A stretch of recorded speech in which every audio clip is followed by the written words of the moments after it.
Law enforcement on high alert across the country after the FBI also warned of possible armed protests at all state capitals in the coming days. Joe Hinkie is outside the Georgia state capitol, where security is already being increased. The General Assembly's latest session began on Monday, and that by itself usually brings extra security to the state capitol building behind me. But right now we are seeing additional layers of security beyond what we usually see. With construction of a previously planned permanent fence around the state capitol well underway, a temporary fence now snakes around the building, the first barrier distancing the public from the Gold Dome. Parking along the building's sidewalk is blocked off, and Georgia State Patrol vehicles sit feet from the building in visible locations while Capitol Police monitor the Capitol grounds. The Associated Press Monday talked with an FBI official on the condition of anonymity. The official read from an internal bulletin.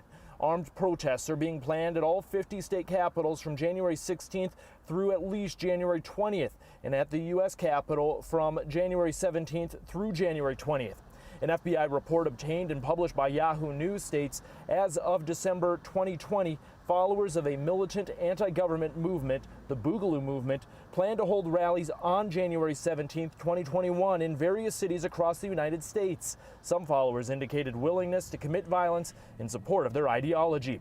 The FBI's Atlanta field office has not reported if threats have specifically been made to the Georgia state capitol, but sent 11 Alive a statement reading in part, "As we do in the normal course of business, we are gathering information to identify any potential threats and are sharing that information with our partners. The FBI respects the rights of individuals to peacefully exercise their First Amendment rights.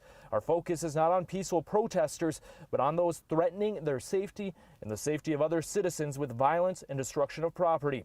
Officials with the Georgia Department of Public Safety tell 11 Alive the state continues to monitor protest activity and to evaluate its security measures at the Capitol. And Atlanta police sent our newsroom a statement stating APD continues to coordinate with local, state, and federal law enforcement agencies to respond should protests or illegal activity occur.